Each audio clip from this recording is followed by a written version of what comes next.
Japan, they could have landed the knockout blow. It could have been all over. You fumbled the bag against Costa Rica. Spain, you could have knocked out Germany. You could have been automatically qualified. You fumbled the bag. This picture's a representation of you. Belgium.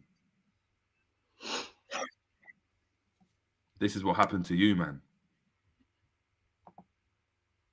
Finished. Out. KDB spewing some nonsense. What's going on, people? We're back again on the Jerry James Show, on the World Cup show, with myself and G, breaking down the biggest events in the World Cup, the best World Cup show on the net at the moment, every single day. The graft is unrivaled. Ravi dropped bars, saying that, what, Jerry fell asleep? I don't sleep, bro.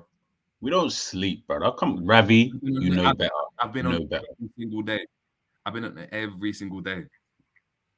Jerry don't sleep. You guys are lucky, bro. Like, Jerry be working during the day, coming to do streams in the fucking eat. Like, yo, you guys are flipping lucky that man even has time to analyze the game. Do you know what I mean? Like, it's crazy stuff, bro. Like, we're not just sitting there. I'm watching all games as well. This is what I'm saying, bro. You're like, this is. Guys, we need to respect the graph. Ravi, you know better, bro. But I'll give you a blight. This is your one and only warning. Exactly. But big up. And as we always say, make sure you're smashing the like. Make sure you're getting that ticket to entry. Look, we don't want to have to kick you out. Do you know what I mean? I don't want to have to do that. I don't want RJ to come in and then notice, the likes aren't matching up. And do you know what I mean? Like, so come on, man. Come on. But Ravi, big up. I know. It's all love, man. It's all love. Psychedelic, big up to yourself, saying big up Jerry and G. Watch G's channel called. I clicked the link in the description. It says this page isn't available. Sorry about that. Try searching for something else. Maybe the link I put in was wrong, but guess what? I'm gonna get that out for you right now. But whilst we're doing that, G, chat to me, man. The game just happened. Spain, Germany. As I said, as a lot of people expected, Germany were going to be out. Doesn't look that way. Chat to me, man. Hey, this was the audition. You already know. Luis Enrique. This was his audition, man. This was the time where you come up against your German counterpart and you show everybody, like, yo, this is the football that needs to come to Anfield. You feel me? But unfortunately today, it was one of those games, man. Germany played well. They were able to nullify Spain, to be honest with you, nullify their threats. And they were comfortable in terms of when Spain had the ball and were just like knocking it around and all that kind of stuff. Like, they were comfortable. I'll be super on. Like, they were good with, Spain keeping the ball in certain areas and stuff like that. But at the same time, as much as they were comfortable with Spain having the possession, they didn't really offer really anything. Like, Germany don't really, until and I cannot pronounce his name, but until that number 9 came, I was even going to ask you Fulkrug, that's it. Well, I was even going to ask you, who is this guy? Like, no. Listen. When he scored the goal, it was like Fulkrug, and I was like, who's this, bro? I had to go and check. He's at Werder Bremen at the moment. He was at Werder Bremen as a youngster. When it's some random teams, I might actually still have it on my Safari, because I was like, who is this brother? There we go. I've actually got it. I've actually got it. Yeah. So he was at as a youth player, he was at TuS Rickinglingen, then Sportfreunde Rickinglingen, then at Werder Bremen. He played for Werder Bremen 26 times, scored 10 goals. Then between 2012 and 2014, he played for Werder Bremen, made 23 appearances, scored 2 goals. Went on loan to Greuther Fürth, 21 appearances, 6 goals. Then he started to pick up. Nuremberg for 2 seasons, 54 appearances, 17 goals. Hanover, 75 appearances, 21 goals. But since he's been at Werder Bremen now, he's got 74 appearances and 39 goals. Okay, so this stint here is the stint where that's getting him into the... Yeah, exactly. And it's looking... It's weird because, like, I was gonna say, like, with Germany, like, they got some random players like that are in this squad. Like, I'm looking at half the squad and I'm like, brother, who are you? Like, and I like to think like, what's going on, Jamie? You're right. Right. I like to think like, yo, you know, we keep ourselves, you know, in good stead in terms of players. You know what I mean? Like we scout enough players. I look at like a lot of players, and I'm looking at that Germany squad. I'm thinking, bro, I ain't even got a clue who you are, where you came from. But guess what? You've come on, you've bagged the equalizer for Germany. But yeah, man, I think Spain.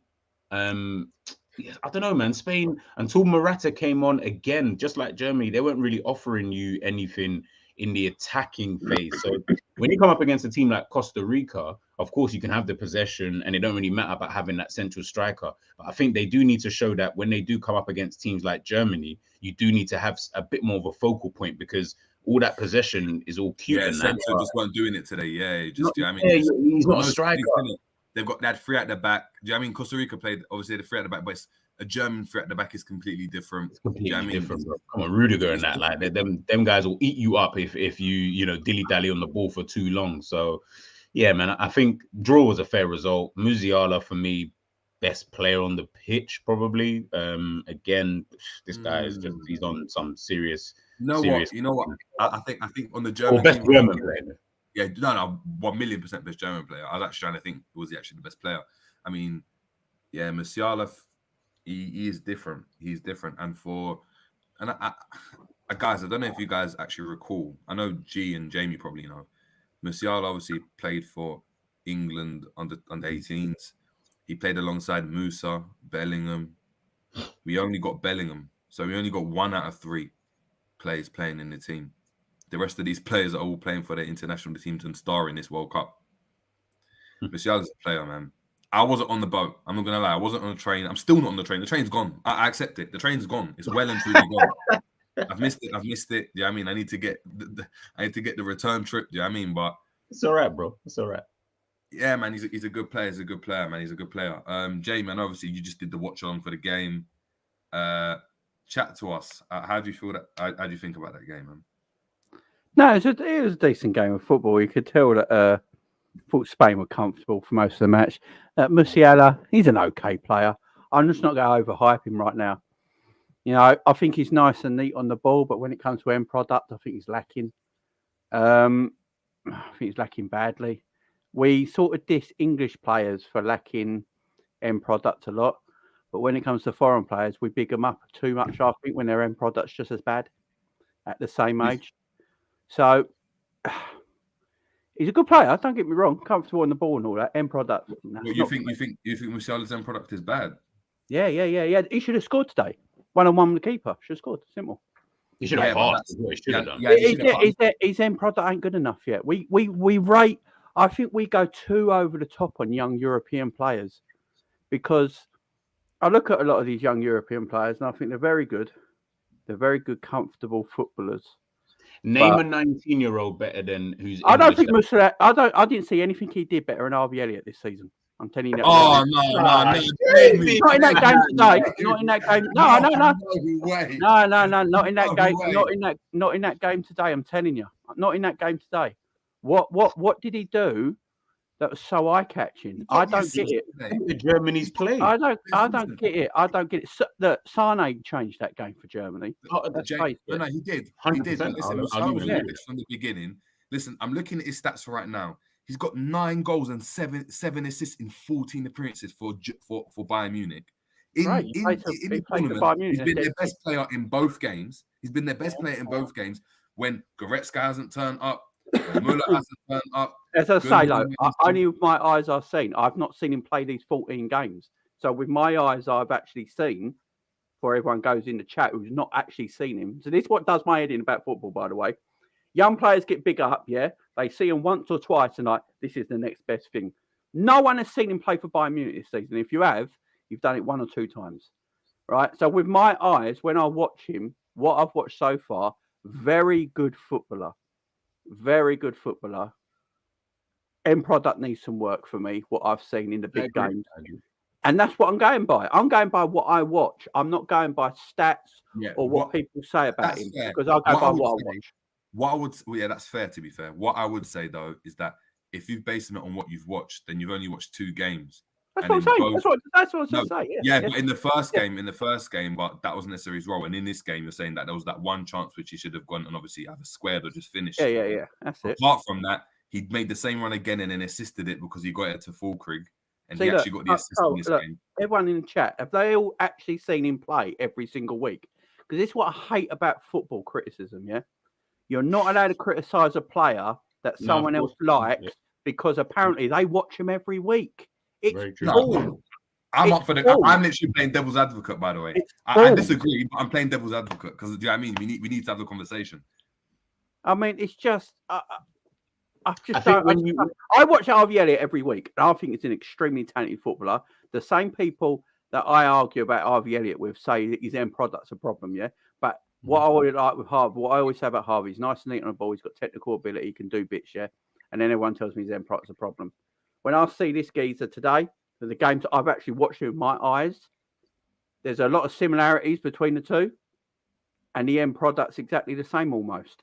So that's what I've watched, but I'm not going to pretend that I've watched him every single week for Bayern Munich. Do you know what I mean? Fair. And that's what I hate. That's what I hate. One thing I'd say though, he's a completely. I wouldn't say that him and Harvey Elliott are completely the same because I think he's got more energy. I think he impacts games a lot more, even if he's not scoring and assisting. A lot of the times with Harvey Elliott, I've said when he's doing all that type of stuff, and yes, it's the system, isn't it, as well? We don't know how Harvey Elliott would play in the role of a Bayern Munich or a Germany, so we don't know. But within the system, you see Musiala, it always looks like he's involved. You're seeing he's the best player on the pitch. Like it's an argument today. You could argue he was the best player on the pitch for both teams. I actually sat there before. I don't know if you heard before you came on, James. I was actually saying with G. I was just like, G said, look, he was the best player on the pitch. I was trying to think who else was, and like it's actually a fair point. It's a fair point. So 100%. Guys, I'm going to say with Gavi and Pedri, by the way, everyone goes to me, Gavi and Pedri are the next two best things in world football. It's like, okay, are you knowing that because what everyone rates about them on Twitter, or are you watching them every week? Do you know what I mean? This is what bugs me about football, man. So every time I see Gavi and Pedri, I think, yeah, Gavi looks, for me, when I watch both of them play, Gavi looks a better footballer. When I watch him play, he looks more intelligent. He looks more intelligent off the ball than Pedri does. And I think I've only seen him a handful of times, so I can't go. Yeah, that's fair. They're the next big stars. You know what I mean? Everyone going on about Enzo Fernandez. Liverpool must get him for Enzo Fernandez. I've definitely not seen him. How many fans, apart from blurbs on Twitter about Enzo Fernandez, have watched him in South America? Yeah, no. How many bad games has he had to the good games that they clip up on YouTube? Exactly. No, that's what I'm saying. A lot of people saw the goal yesterday and they're raving about him because I saw James Rodriguez take the World Cup by storm, right? 2 World Cups ago. After that World Cup, dead. Never done anything after it. Career shit. I think when I see players like the three that you just named, Musiala, Gavi, and Pedri. So those are three, let's say, that I've probably watched more than enough times, let's just say. But when I watch like those three, say like, okay, Musiala and Harvey Elliott, I think what Jerry was saying is probably where I'm leaning, is because with someone like Elliott, and again, systems, teams and stuff like that. But when you watch someone like an Elliott, he's someone who he's so on the periphery of games when he's not really doing, anything, that he can just become one of those players. Yeah, he's got he's got good touches, he's got good left foot, and we know that he can actually finish, given the kind of opportunity. But when he's on the periphery, he's really on the periphery. With someone like Musiala, he's an impact. It doesn't matter even if he's not even necessarily doing so much, within a game in terms of assisting or scoring. Like, for example, should have scored or passed today, or that could have added to his stat tally and stuff like that. But he's someone who impacts game. With a Pedri and Gavi, I always like, the reason why I like liking them to like a Xavi and Iniesta is because Xavi and Iniesta are not about stats. Their stats are irrelevant. Like they'll go through a season and score like 5 goals and maybe you only they run games of football, but they run. Yeah, it's like, and that's what, and I agree with you actually. Even there, maybe when you said maybe Gavi might be better than a Pedri, but Jerry's saying it could be, for him it's the other way around. To be honest, I would go either or. To be real with you, because both offer you something just totally different than the other. But even when I was watching Pedri today, he was just even just the little passes, the taking the ball in his stride, like rolling the player, where in certain situations other players just wouldn't be able to do that. And what that then does is it then starts the third attack that they're about to make in certain actions. Whether it leads to a goal or not is not down to them. It's down to. I just hope whoever these players gets make the it though. I just hope these players make it, because I've been told.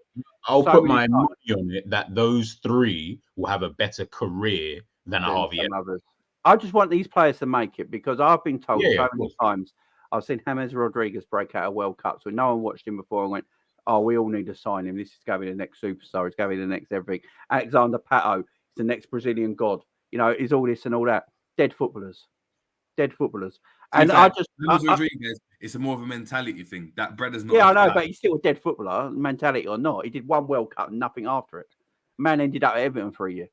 I mean, it's just, they done nothing. They done nothing. And I just get told, oh, you can tell straight away. You can look at them and tell straight away. I look at someone like Harvey Elliott and tell straight away he's a good footballer. With the thing with like these Gavis, these Pedris, and Musialas and of this world, we not watch them every week, so we don't actually know many bad games they have. They could have like 6 bad games in a row, right? But then get the odd assist or odd goal, right? And then I'll go back to players like Mo Salah. I know plenty of Liverpool fans who say, yeah, Mo scored today or scored 2, but the rest of his game was dog shit. You know, and so when we go by stats, we don't actually know how good they were in games because we're not watching them. So they could be dead all game, man. They could be 100%.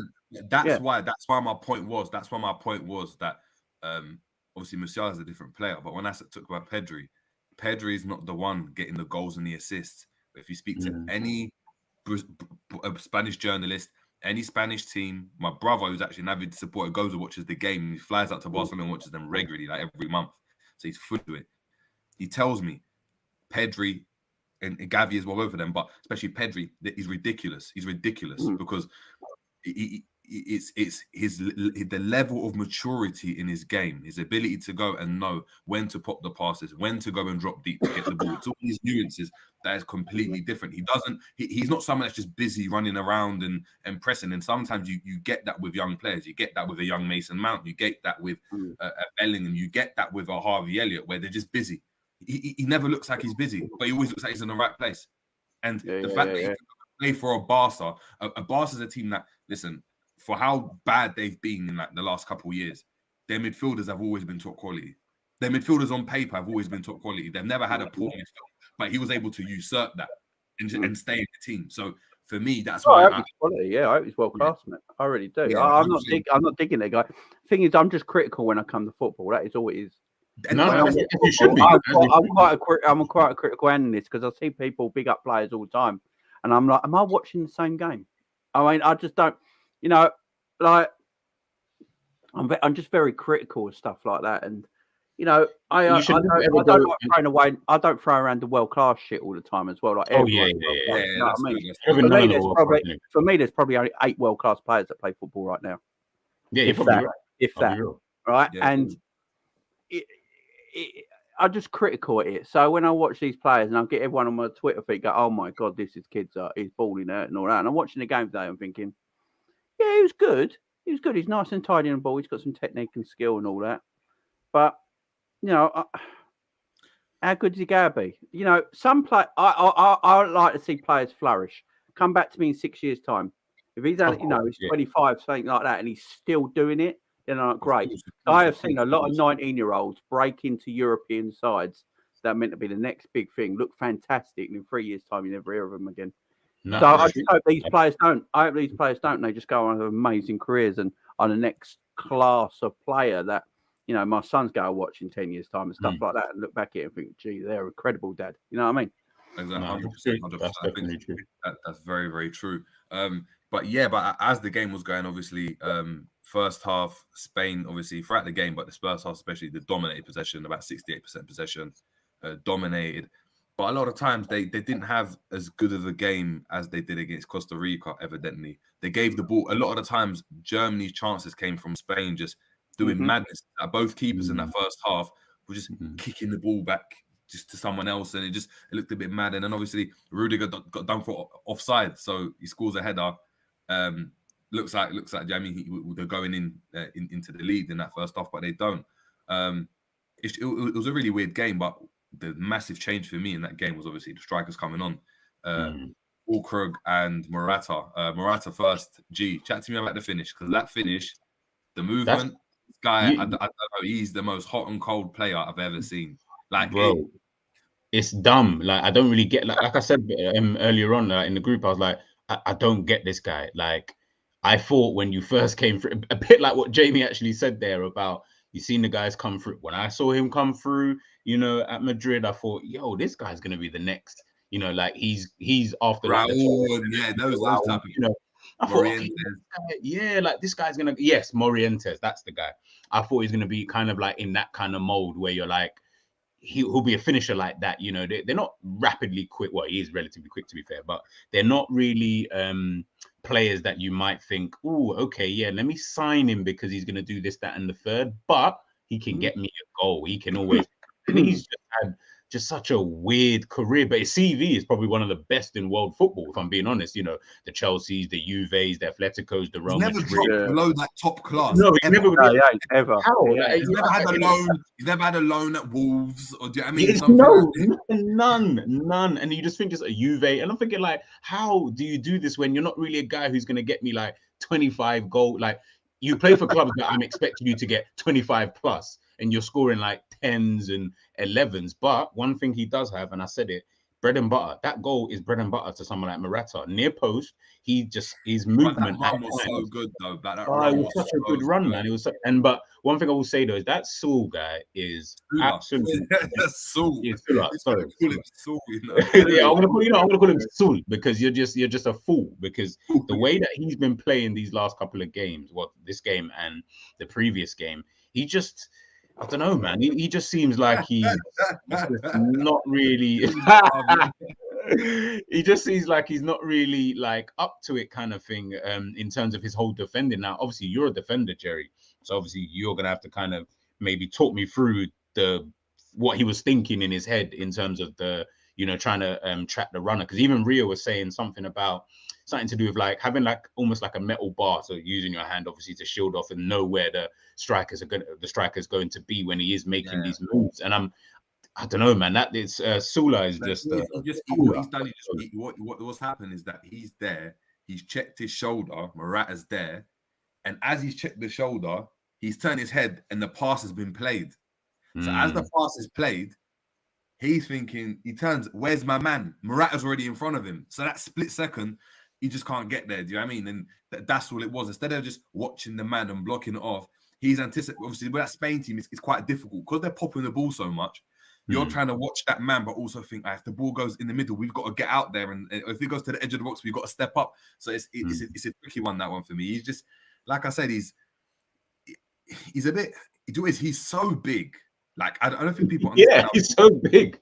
So big that any little movement like that in the box, if he's not switched on 100%, you're gonna get that yard on him. Do you know what I mean? Because the first couple of steps is just gonna be so slow, and then after that, it's curtain. So look, it was a great finish. Morata just really annoyed me because then there was a similar situation where he made a run. I think it was out. No, was it back? No, it was Inaki Williams done it. Not Inaki Williams. And Williams, his brother. Nico Williams. He's flicked the ball over the brother's head. He's made the run there, and he's taken like 5 touches and not off. And I'm like, brother, like the touch. That's why I'm like, you're so confusing. Like, I don't get it. Do you know what Morata is? Morata is the most overrated elite striker of all time. He probably is. He's the worst. Has he ever gone on a permanent transfer, or has he always gone on loan everywhere he's gone? No. After he left Madrid. Permanent. No, at Madrid he went to Juventus. It was permanent. That was a loan, wasn't it? Didn't they pay Juventus was the loan. Hold on, Juventus was the loan. He's at Juventus now, and that's permanent. Chelsea was a loan, wasn't it? Juventus now? Yeah. Okay, no, Morata. What are you doing with your life? Yeah, because he went to Chelsea, didn't he? And Chelsea sold him to Juventus, I think. Yeah, he went to Chelsea as well. They sold him to. So this is what it was. It's actually mad. So listen to this: Real Madrid, Juventus. You actually got sold to Juventus. Juventus then sold him back to Real Madrid. Wow. Real Madrid then sold him to Chelsea. He then went on loan to Atletico Madrid. That's the one. Then Atletico Madrid sold him. So Chelsea sold him to Atletico Madrid for that season. And now he's at Juventus and has been at Juventus on loan for 2 seasons.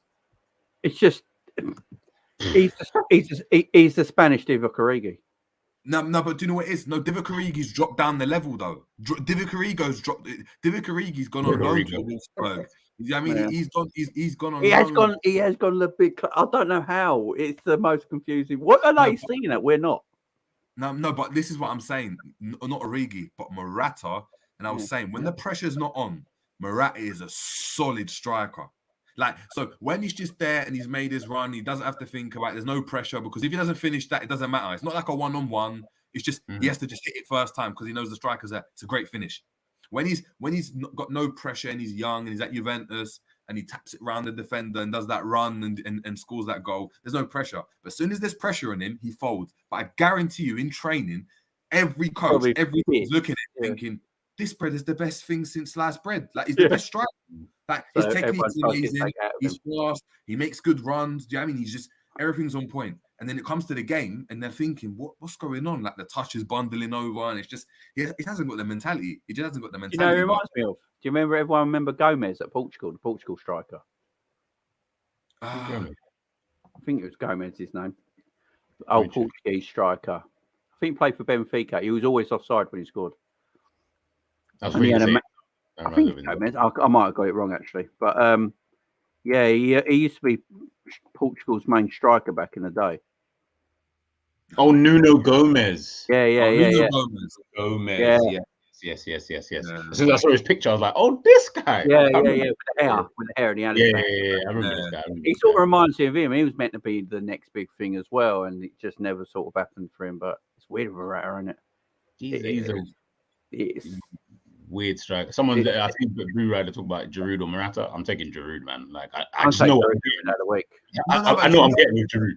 Yeah. But what are we talking about? Like, what is that actually an argument? You got France's top goal scorer of all time. Yeah. Listen, I'm not the one asking the questions. No, but I'm telling the chat. Yeah. That's like that's like asking like who's better, Pedri or Harvey Elliott for me. It's the same thing. It's the same thing. Oh dear. No, but yeah, man. Obviously Germany managed to score. Fulkrug, great little finish. Who the fuck is he? Jamie.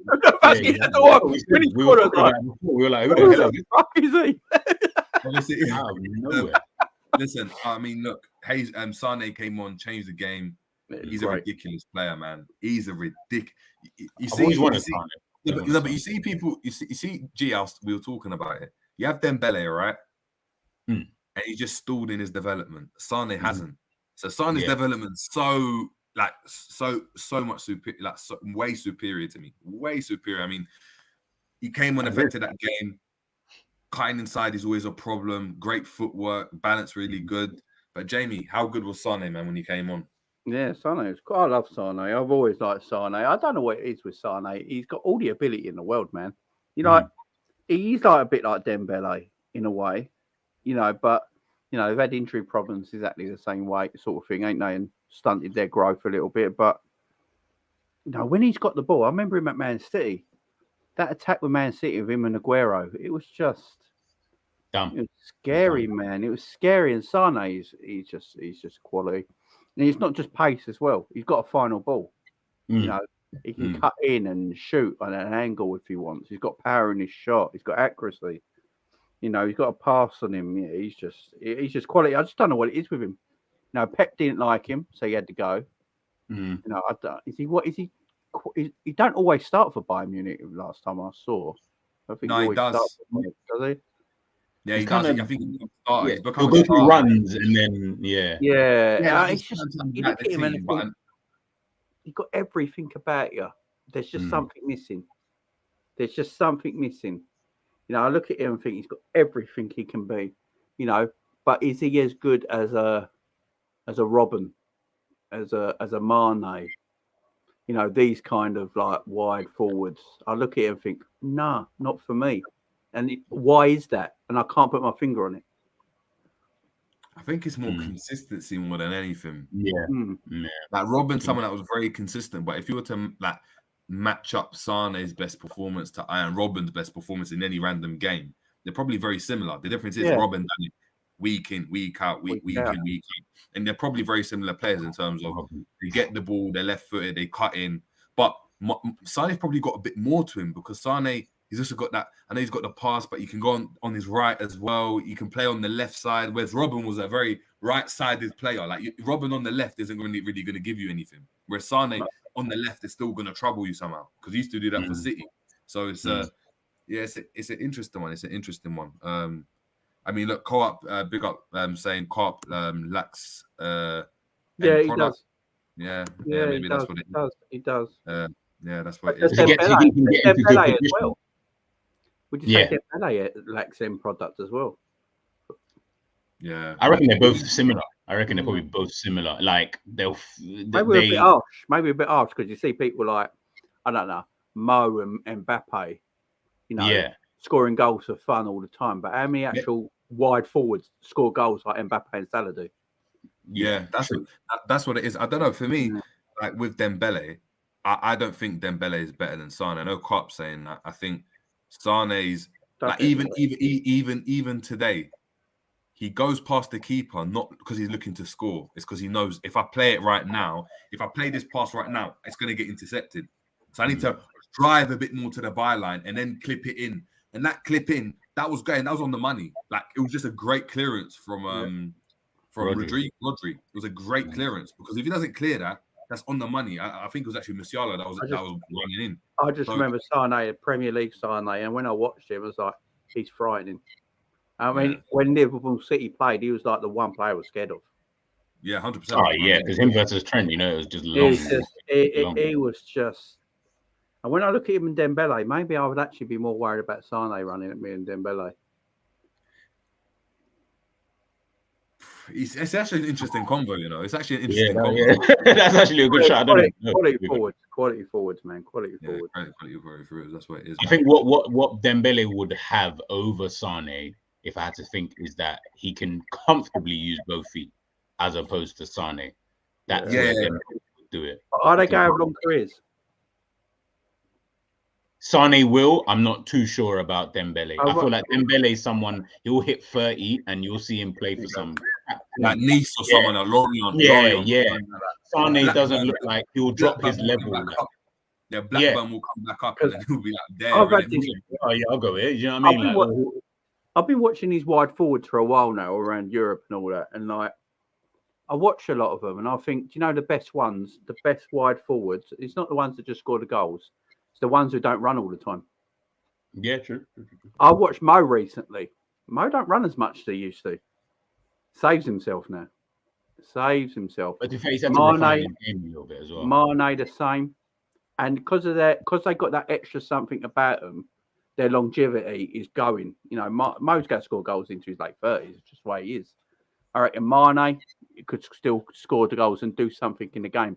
When I look at Sane and a Dembele, I'm like, are they going to have the careers that when they hit 30, 31, are they going to still be at are they going to be at a top level football club, or are they just going to drop off a little bit and, as you say, end up at Nice or something like that? Yeah, I don't know what I can see like Dembele at, like going back to France and just saying, yeah, let me just kick it back here, you know. Going back to Lyon or something. Maybe like Monaco might, come back again, in a couple of years' time or something, and they'll think, you know what, let me just kick it there and play in French football for a little while, because he's been at Barca and he's just kind of, I know the injuries and I know he's coasting. He's coasting. Yeah, I just feel like he's coasting, and I think I personally feel like people overrate Dembele mad, and I'm like, I mean, what are you seeing from Dembele that's making you think that this guy is that good? Like, no, what it is, they've just, a lot of people are rating what he done at such a young age, because if he was carried on years ago. No, but if that's what I'm saying, but that's what it is. If he carried on that trajectory, we'll be looking at someone like, he's the best in the world. Like, that's like, if he just maintained that consistency, we'd be like, he's arguably the best in the world. That's why Barcelona bought for 100 million when he was 19. And guess what? Barcelona also bought bloody Philip Coutinho for 100 and something million. You know, we can't all think that these prices are a measure of. No, he's when he came through at 17, no, I agree. 17 and that, he looked better than every 17-year-old on the planet. Let's face it. I mean, No. But he's got, you know what he runs like? He's like a freestyle ice skater. You know the ones that are like, you know, that are really fast. And he's like that, and he's very good at slalom runs, you know, dribbling and things like that. So it's very, very, very eye catching. Mbappe does that as well, but he's got end product. Yeah, and that's what wins your football matches. That's the difference between, you can tell like that. It's like, who's the Portuguese guy? You know, Ronaldo's mate, who was on the scene for Ronaldo, but all skilled up. Yeah, Charisma. All skilled up, great on the eye, looked fantastic, looked unbeatable on the eye. No end product. Ronaldo can do that on the eye, end product. The end product wins your football games at the end of the day. Not always how good you look on the eye. It's true. Yeah, it's true. That's very. Let's face it, Mo looks like a car crash on the M25 at times. Do you know what I mean? But he gets that tricks. End product. But that's the thing with Mo sometimes, is that, you know, that car crash, it just means that sometimes, you might get to your destination, but other times it just causes chaos. It's just because sometimes, you know, you just need to keep the ball, and him just running, bundling into players, that just gets me mad. That just gets me mad sometimes, man. But look, I mean, it's going to be an interesting group now.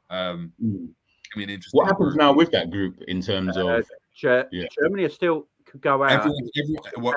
Germany is still in it because they haven't lost, and Japan. No, they have lost. No, Germany didn't lose today. So Germany didn't lose today. So they've got 1 point, but everyone else is on 3 points. So if Japan beats Spain, Japan's on 3 points, Costa Rica's on 3 points, and Spain are on 4 points. Okay. So Japan and Spain, all they got to do, all Japan and Spain have really got to do is play out for a draw, ain't it? I think. It don't matter if Germany win because of goal difference. No, yeah. Germany need Japan to lose. Yeah. Okay. Germany need Japan to lose. Costa Rica can still qualify if Japan lose. Japan lose and Germany and they beat Germany. So it's mad. It's mad. And if Costa Rica get through, listen. To be honest, my predictions so far have all been thrown in the bin anyway. So I'm now freestyling the rest of the World Cup. Japan, I don't know how Japan threw that away today. That was robbery. Yeah, man. Absolute robbery by Costa Rica. Because when I was Jamie, when I was on your show, we was doing like the predictions. I'm sure we had Germany, Spain, and we didn't even think about bloody Japan. We had a thought about Japan though, didn't we? Yeah, we did. Yeah, we did. I think we were actually looking at Spain, thinking they might not get through. It might be Germany, Japan. Yeah, and Spain are a bit, because I still don't rate Luis Enrique. I know people think he's great. No, he's coming to Anfield, and he's coming to Anfield. I love him. A lot of people think he's equal to Pep Guardiola as a coach, don't they? And it's like, I haven't seen it yet. But yeah, I mean, he's a good coach. Don't get me wrong, but I haven't quite seen it yet. Yeah, but another game today, Jerry. No number 9s that are any good. Yeah, that's why we're getting the games, man. Fulford came on and scored, man. Like his goal record's looking decent. He made a decent impact, so maybe he's the number 9. Although he's 29, isn't he? So he's on the back end of his. I don't even know where they cut him from. It's crazy. It's crazy. The German league always does that, innit? Every season, there's just a striker, and you're like, who is this guy? And he just gets a goal. Do you know what I mean? But what I find weird about Germany is they've got Adeyemi and Moukoko on the bench. Like, you've got strikers who are there. Like, why don't you just use them? I mean, they got the draw, so you know it worked out. Obviously, I don't know. But the thing is, it's weird. When do they use them? Who did it bring him on for? I don't know. You asking because obviously, for argument's sake, that Fulkrug scored today, so that worked well. Yeah. But they brought on Sane. Who else do they take off to bring on? Like it's a tricky. Who was their left winger at the time? Take Gnabry off, man. Morata, Koke, Nico Williams, and Balde. What about Germany? No, Germany. Germany. That full striker. Is it Kloppzone, Hoffman, Sane, and I don't know how you say his name. Schlotterbeck, is it? Schlotterbeck. That's the centre back. Yeah. Who started on the left though? Who started for Germany? Who started on the left? Gnabry. Oh God, Gnabry. That's what I'm saying. You got I'll Gnabry give as him well. side on that fraud.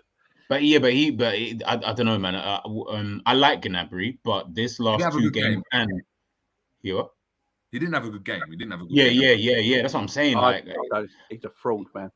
he's been, but and the thing is, I'm not even gonna say you're even overreacting, because I feel like I like Gnabry, but these last 12, like this last year, I've been watching you, and you Pearl Patch player, man. Pearl Patch player.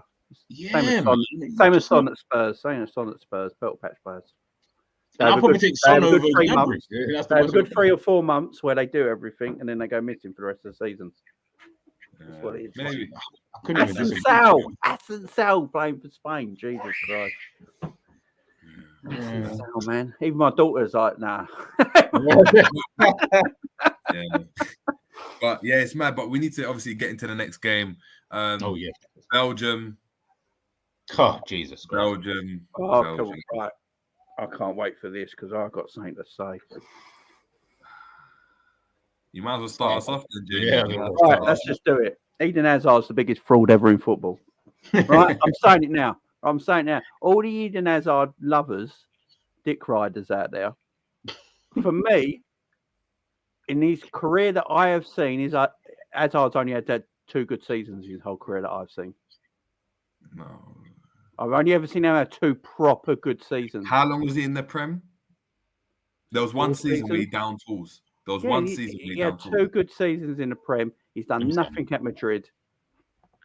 I just don't think he's the player everyone claims him to be. And I'm not calling William crap, by the way. He's a very good footballer. It's just that people... You remember that time when people were saying he's as close to Messi as anyone else in the world? I was like, what are you watching? Yeah, please. I mean, people said the same thing about Sterling. That's why they even take those things. Yeah, that's why I don't know. But people are really hard on Hazard. There's people that are Hazard fans. You can't say nothing about it. It's like Klopp fans. You can't say anything about them. You know what I mean? Hazard, for me, with the talent he's got, I don't think he ever got...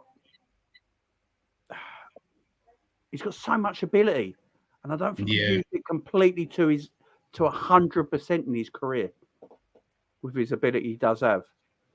And that's why I call him a fraud. Not that he's a bad player. Very good footballer. All right, so what would you expect from a Hazard? I think that's the best. That's what considering you're saying obviously he's an amazing talent and stuff. What would you say is the expectation you have on a Hazard? So obviously we understand. Look, Real Madrid, he should have done better than he has. But let's just use his Chelsea career. What would you have expected from Hazard? 100 goals. But he's not a goal-scoring wide player, though, is he? 100 Premier League goals, 50 assists. But he's not 100. He's only made 245 appearances for Chelsea. Yeah, so he's got 85 goals. With his ability, he should be getting more. But he's not a goal-scoring wide player. That's what I'm saying. You can't put him in the category of a. I don't know. Of a Salah and that type of thing. You have to. It's like comparing Giggs and saying Giggs didn't get the amount of goals that. Yeah, but Giggs played 4-4-2. Sorry. Yeah, no, they played 4-4-2, but Hazard's style isn't. And look, I think he's a very good footballer. I'm not even slagging him off. I've just said he's got all the gifts to be one of the best, and he never, for me, fulfilled his full potential. But there's people that love Hazard so much think he has fulfilled his whole potential. Yeah, and I don't think he has. I don't think he has. Because I'm looking at his obviously his stats. So obviously, look, League, he won the league. He won the Coupe de France. He won the Premier League twice. FA Cup he's won once. He's won the what's it called? The Carabao Cup once. He won the Europa League twice. I'm not going to count what he did for. Oh, he's a great footballer. I'm not saying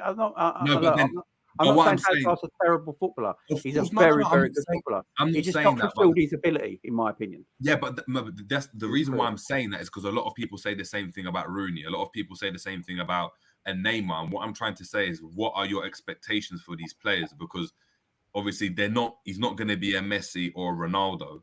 So I'm looking now at his individual stats, for instance, and he's got He's won Player of the Year. He's won PFA Player of the Year. He won Fans Player of the Year. He's won Premier League Player of the Season. He's won Football Writers Player of the Season. He's won League One Player of the Year. UEFA Europa League Player of the Year twice.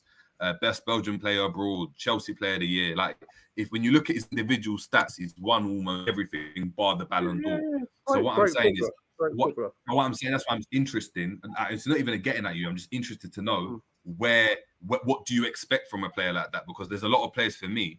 I don't expect Hazard to get 100 goals. I think Hazard, with his ability he had, for me, he could have gone down as the top 10 of his generation that we're in right now. You don't think the he is? Ability he's had? No, nowhere near. I just think he could have been. I just think he could have been in that sort of caliber. That's how much I think how good he is. Yeah, I just don't feel he's completely fulfilled it.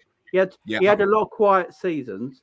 There was a lot of stuff that he did that was in a 5-month spell, and then the rest of it he were really quiet. Or he'd turn up for a big game, look amazing, and then be nowhere else all season, sort of thing. And people just remember the greatness that he's got in certain games and think, oh, he must have done it all season. You look back, it's like, no, he didn't. And look, injuries for me is part of a player looking after themselves properly. Looking after themselves properly. When I look at Harvey Elliott, I'm like, Harvey Elliott, fucking hell. Looks like Jamie's got a hard on. He's on your mind, mate. That's because he's behind me, you see. No, when I look at Hazard, I just think, man, he could have been anything he wanted, and he could have been up there as a top 10 of his generation. But for me, he just falls slightly away from that. And the injuries are on him. He does look overweight a lot of the time. He does look heavy, and injuries are on him. Injuries are on these players. You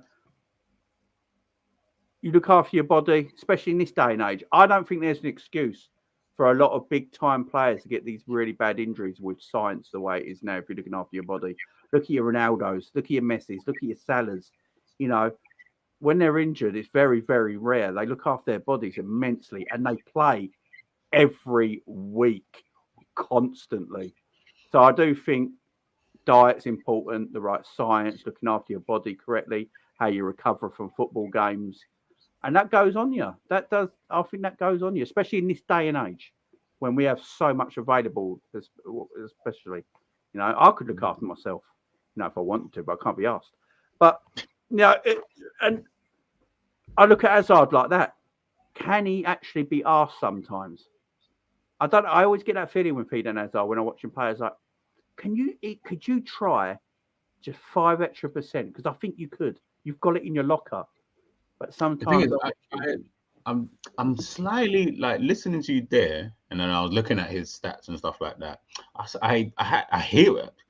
I'm kind of in agreement with what you're kind of saying, but then I hear what Jerry's saying in terms of what are like your expectations, obviously, for like that player, like in terms of, obviously, I don't like using stats all the time, but I do think they are a good measure of a player in terms of their output in certain positions and stuff. Like I don't expect a defender to score, so I don't care about your output. But for like an attacker, when I'm looking at him, I'm thinking, I mean, at Chelsea, he played like all the time. Like he hit over 30 Premier League games near enough in every single season. So that part. So it is obviously his time at Real Madrid that obviously his injuries at Real Madrid, absolutely dog shit. And that's when he should have been. That's what I'm saying. Yeah, Real Madrid, he should have been firing. He's at the. He should. And I agree, 100%. Yeah.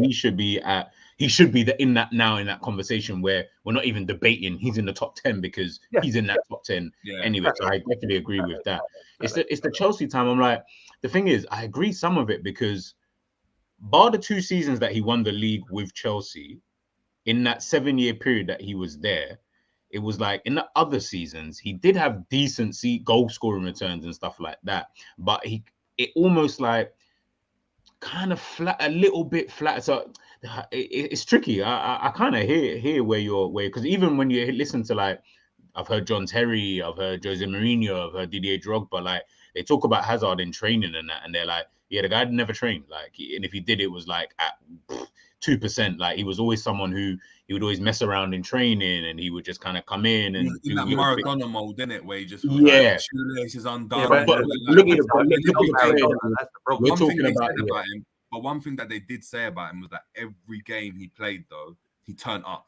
Yeah, Never hit. He always wanted the ball. Like that, like he always turned up. It wasn't like he down tools and then in the for game. For me, the Messi comparisons, they go as far as, if you're talking about playing style, yes, he's probably as close as anyone's going to be in terms of the way he plays, the way he moves, the way he runs, dribbles with the ball. Yes, that's very the size, the size, and all of that stuff. Yes, if people are going to say that, fair enough. I can't disagree, because he kind of looks, give or take, the exact same. They're both short, kind of players, and they got that low sense of gravity. And when he was in his peak, he was someone who you just couldn't get the ball. Like, you remember the goal against Arsenal that he scored at Stamford Bridge? The guys couldn't get on him.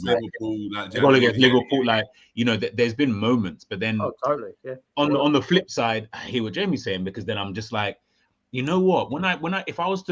If everyone in this chat right now was to name, if we just go Premier League, for example, and you was to name a list of, we'll say, wingers in the Premier League era, would he be in your list of top 10?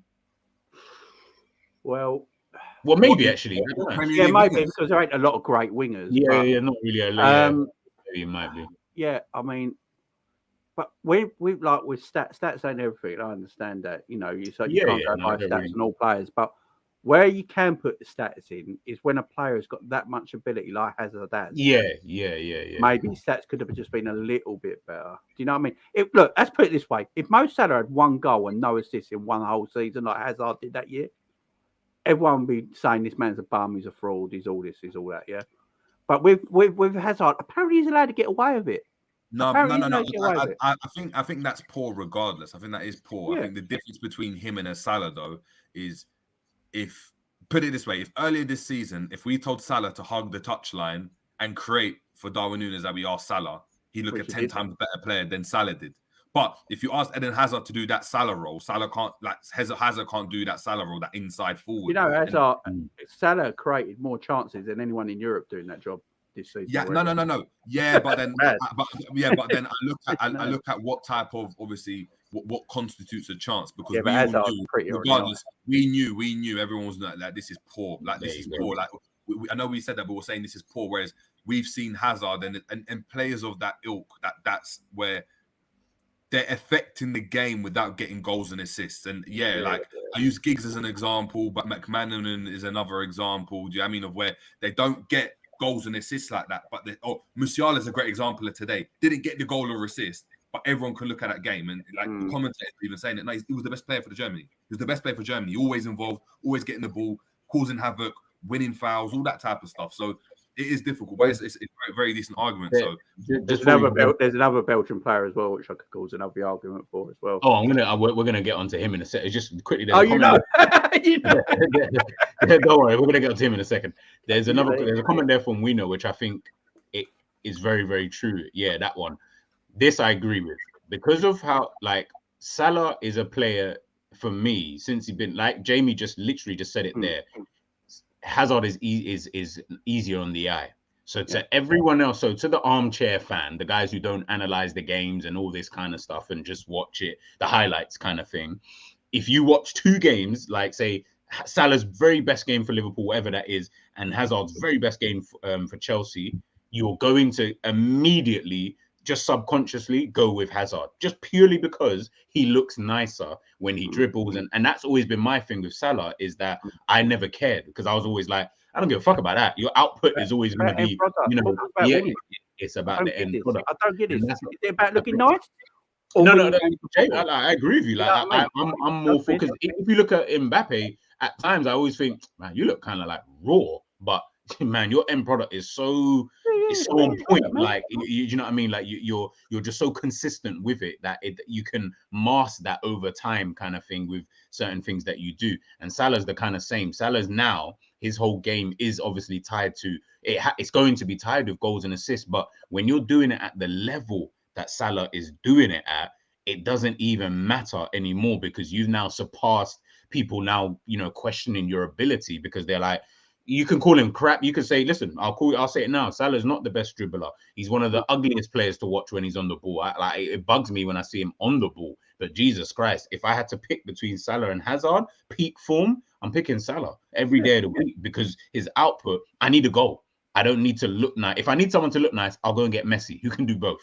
Do you know what I mean? Like, I'll worry about that. Like we could, if that's what people really, he's the only one who looks nice and will give you output, like in the whole of football. But you know, other players, it's either they look nice and they give you small output, or they look ugly. And this is probably where I'm probably gonna have to start, you know, warming a bit more to Darwin Núñez, is that you look ugly on the ball, but Jesus Christ, you're giving me output. So now I'm almost like, all right, cool. Well, you just got to run with it now. Do you know what I mean? So I think it's something now we're entering into football now, because Messi and Ronaldo just completely were just fake video games and they just spoil it for everybody. Now it's either you look nice, Messi, or you give me output, Ronaldo. That's all you're getting. Whereas those two, I felt they did a bit of both. Yeah, exactly. And everyone gets it a little bit like they're like, oh well, we need you to score more goals, and it's like, yeah, but he's not really that kind of guy. But he doesn't look good on the ball. But yeah, he's not really that kind of guy. And it's like now we're just picking either or. And again, Messi, Ronaldo just came and ruined it for everybody. It's like I was saying, like, so if you look at Salah when he was at Roma, right? Would you thought that player would be Liverpool's top 5 goal scorer of all time with his ability? I look at Hazard of his ability. Should Hazard of his ability have scored more goals than Frank Lampard at Chelsea? No, because Frank Lampard was there for so long. That's what I'm saying. I don't look at Hazard. I've never looked at Hazard and thought. I've never looked at Hazard. I've never looked at Hazard and thought this guy's gonna go and get me bucket loads of goals. That for me, I looked at Hazard and the goal against that he did against, for example, Arsenal, when he run down the middle through the pitch and scores that goal, or the winning goal scored against Liverpool. Those are what you sign a Hazard for. Whereas Salah, as soon as he came, I assumed we were getting a winger like that, but he became the winger that gets us the goals.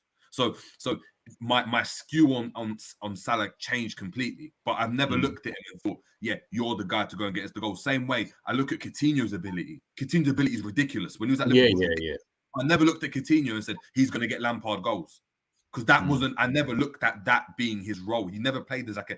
Obviously, of course, he could do it, but he never played as an inside forward. You look at how deep Hazard comes to get the ball. Sometimes it's like Neymar. Do you know what I mean? Neymar's not there to get Messi goals. That's just not part of his game. I think that's why I asked originally, like, what are your expectations on a Hazard on these players? Because I don't look at players the same. So that's the beauty about football, though, isn't it? The beauty of exactly. Football.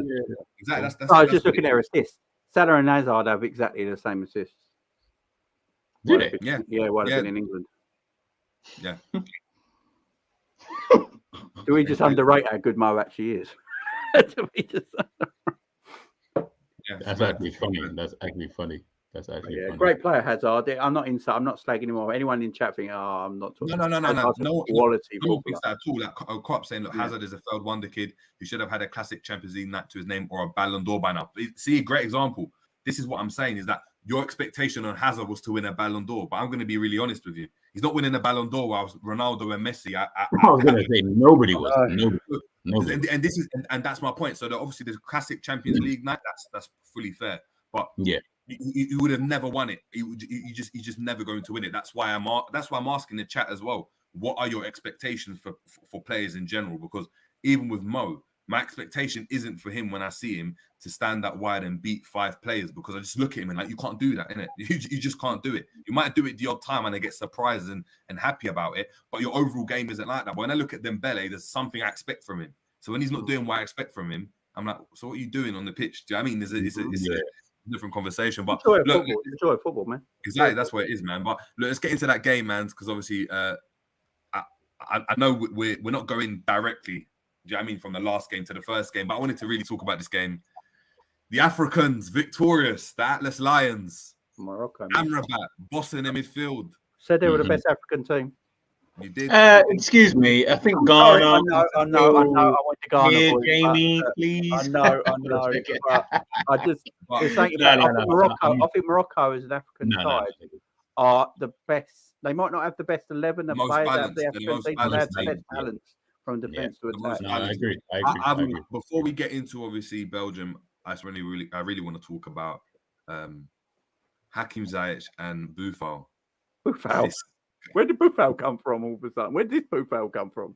This Boufal was always there. He was always there, but he did it in moments. And for Morocco, when you watch the AFCON, he did it. He done it.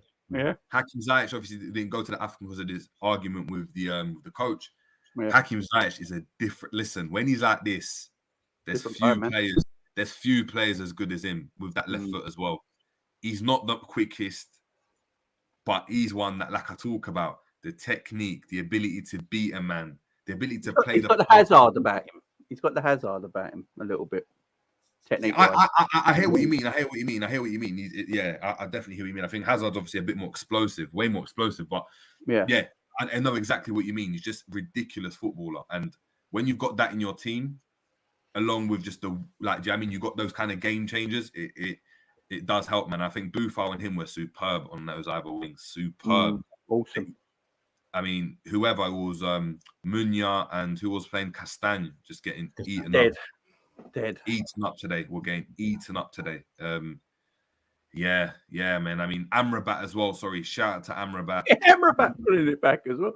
This was an enjoyable game of football, man. It was a good game of football. Amrabat is listen, on these performances of the World Cup, I'd be like, Liverpool need to get him. That's how crazy he's been. That's how good he's been. Like, there's a few players like that. I'll tell you that much. there is, man, and that's how crazy he's been. And yeah, control the midfield. Control the midfield with a De Bruyne in it. I think you know what? Like you're saying that, and we got to speak about the elephant in the room, regardless. Like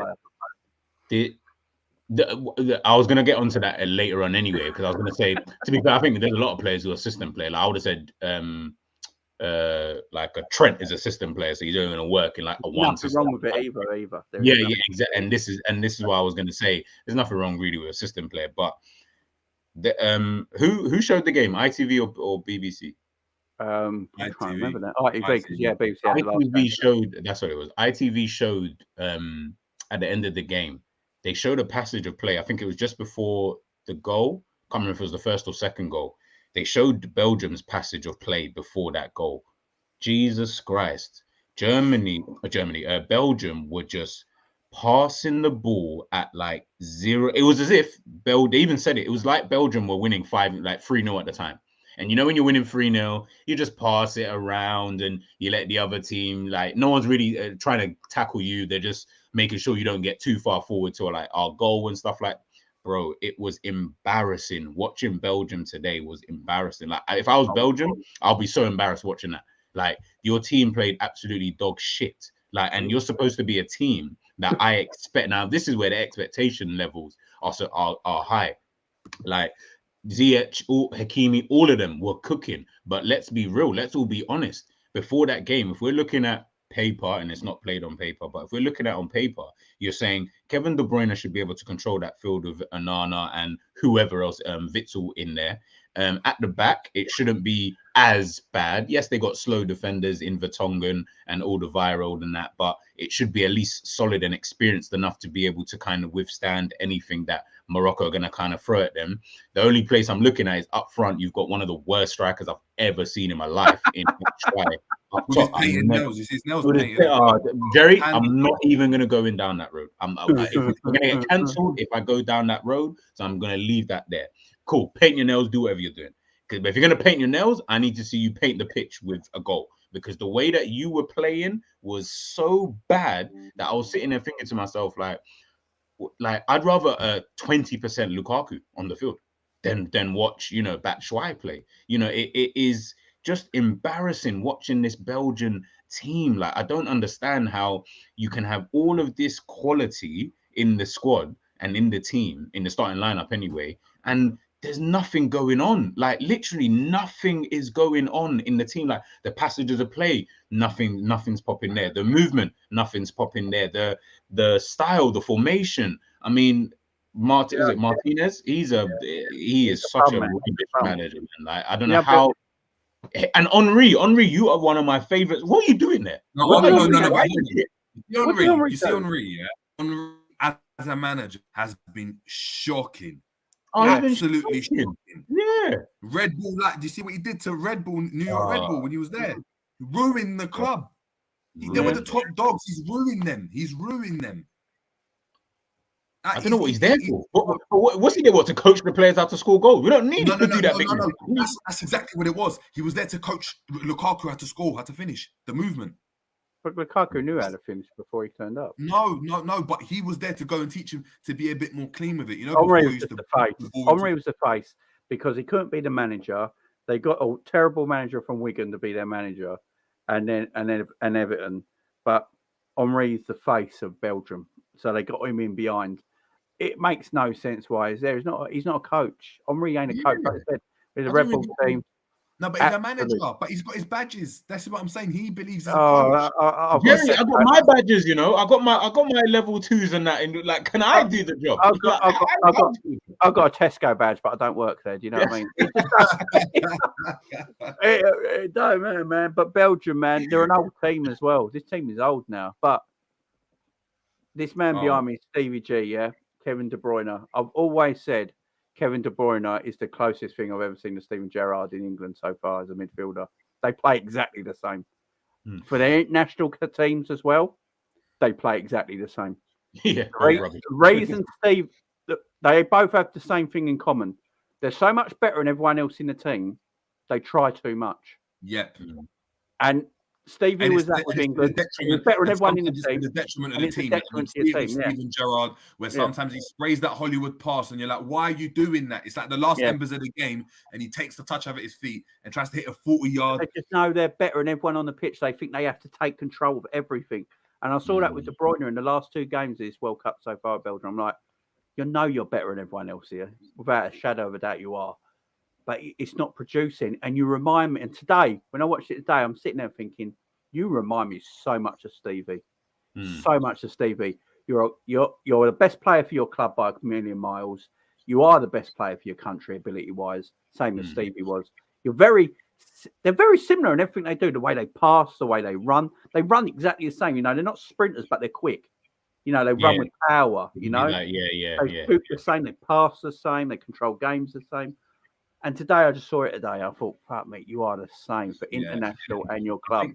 I think that's what I wanted to say. I was like, with De Bruyne, I was like, yes, there's a lot of people, you know, talking about. I've seen it in the chat saying, no, he's a fraud, he's this, he's rubbish, this, that. No, De Bruyne, was in the midfield with Onana and Witsel. Yeah, I mean, Witsel, man. An aging Witsel, where Witsel isn't the guy anymore. He just isn't. He just isn't. A guy. No, but he used to be decent, but it's true. That's what I'm saying. Has he ever been that top quality? Onana, where he came on and done well in the game prior against, was it Denmark they played?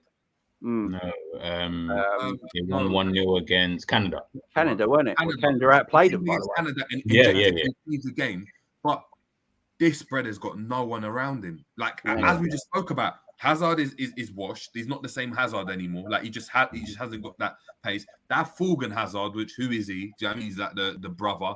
Do you know what I mean? Evil. Every time I think of it, I'm always like, bro, you really are Hazard's brother. Like, how? Like, how? But they don't even look alike. So I need to see. He has Batshuayi in front of him to go and hit, which we were talking about in the last game. He's getting frustrated with him. Out wide, Trossard didn't start, so it wasn't Trossard out there. It was someone else. And so in that team, really, it's just him. It's just him. And what I'm saying is that there's only so much you can do. There's only so much you can do. And you know, that's why we're revering Messi so much, because of how bad the team was and what he was able to conjure up. Do you know what I mean? In that game to go and get the world class. That's why there's world class and elite. Exactly, it's elite. Yeah. All this talk, De Bruyne still is a ridiculous footballer. He's ridiculous. Just not Messi levels. But that's what I'm saying. It's just not meant to be. In this golden generation we're talking about with Belgium, he has a point. I know it's a bit defeatist, which is mad to hear. But he's saying we're not winning the World Cup. Our chance to win it was in 2018, and we missed that chance. So the players now we have aren't good enough. He's come out and said that today. Yeah. So, he can get away with saying it as well, because he's their best. He's their talisman. Can I ask you? Like, obviously, it sounds like you both kind of like agree with what he was saying there, and I agree with what he said in. Shouldn't have said it though. So they say that's where I was kind of leading, because I've seen like a lot of people like obviously just going ham about it, like, oh, you know, he shouldn't have said it, and he's putting that kind of performance and stuff like that. But what I was going to say to that was, anyway, we asked a few years ago, like fans all around, we asked for players to be a bit more honest with just them at football clubs and just football in general. We just asked for a bit more honesty, like maybe just like after COVID or during COVID. We wanted a lot more from our clubs behind the scenes to know, what's kind of going on. And we asked for players to kind of be a little bit more honest in regards to them, because we felt like they were kind of just lying their way through a lot of things. I feel like maybe he kind of went the other way and just went completely too honest. And it's like, all right, bro, just, dial it in a little bit. But where's the middle ground? Because we're asking for honesty from players. He's come out and told everybody, guys, like, we had our chance. We're not good enough to win it now. He's probably thinking if we did win, it'll be a mad surprise to him, let alone everyone else. I think he could have said something like, look, 4 years ago, our team were at their prime. We was at our best. And unfortunately, we couldn't get over the line here. It's going to be harder this time around, but we'll give it a good go. But it could be very unlikely. You leave it like that. It sounds better. It sounded like he was pissed off. I think I agree, Jamie. I agree. He plays for Man City every week, man. The man's a winner. He plays for Man City every week. He looks around the pitch. He's got Bernardo Silva there. He's got Haaland in front of him. He's got, Mahrez. He's got Jack Grealish. He's got Foden. He's got Gundogan. This is ridiculous, by the way. He's got all these players around him that he can just play off. And then this guy, look, the best when it looked is when Demis Mertens came on. Yeah. He looked good. Where's he at now? He's in Turkey. Galatasaray. Yeah, he's in Turkey. Galatasaray. I'd stick him up top in the next game. Yeah. Where's the young boy gone? Is it Doku? Yeah, Doku. What happened to him? On the bench. He lit it up at the last. Was it the Euros? He was lighting it up. Yeah. And the old boy brigade at the back. Jesus Christ. Yeah, that's what I'm saying. It's just not great. And I think you can even see it in the games.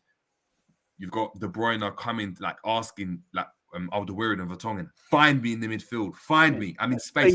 Just feed me. He knows Laporte, Stones, Ederson are going to find him. Do you know what I mean? From far, straight into feet, and you can turn. They're looking around and can't find him, and then they hit a long ball into Batshuayi, and he's never going to get it. And you can see him getting annoyed, and he's just thinking, I'm done with this. Yeah. You can see it. And when he walks on and De Bruyne is funny, man. Like when you see him walking around the pit, like today when I was watching him, and I was like, let me watch De Bruyne for 2 seconds just to see. And I just happened to catch a moment, and it's like he looked around, and he just went he just shrugged his shoulders. I think Batshuayi did something stupid or something like that, and he was just like, what is this? I mean, look. Also, guys, I'll ask you this as well. When I was watching him today, did De Bruyne look a bit heavy to you? No, I think no. Or is it Jamie, you said 5 players have looked too heavy now. No. Do you know what I mean? De Bruyne does look like he could put on weight easy, if you know what I mean. Yeah. Remember in his younger years. But a lot of these players have that side. It actually aids them in the way that they play.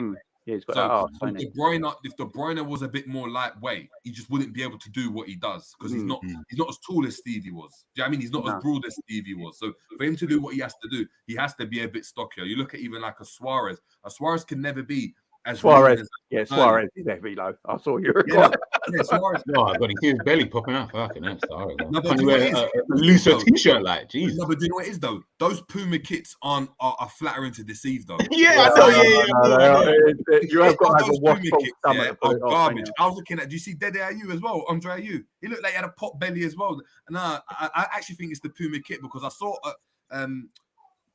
I've seen Arsenal kick like that sometimes. I look at some of their players. I'm like, you got to be able to when you don't. Exactly, after the game, what's his name? Suarez took off his top, but he had a 6-pack. So I was like, I was like, well, he's not really overweight. He's probably breathing out when the photo was taken out, and it's so tight. But listen, those Puma kits, they just fit in odd. Like Koulibaly looks like a fridge. Like, do you know what I mean? Like, which is not. Like, he just looks massive. Plays our one as well, to be fair. Yeah, do you know what I mean? It's just horrible. It's horrible, those kits. But no, I think Belgium today, they just couldn't really match Morocco's energy. From when they couldn't match that energy, Morocco were always going to be on the front foot in that regards. And you can tell, like as Jamie said before about Morocco, in terms of player-wise, if we're just going to go by name, no, they do not. They have one of the worst African teams in the tournament. If we're just going by player, but if you look at them as a team, man, these guys are such a unit. Them and Tunisia, they've impressed me with how much of a unit they are. And I know Jerry's been whacked in lyrical about them, kind of about Tunisia anyway. Like, these guys are a unit.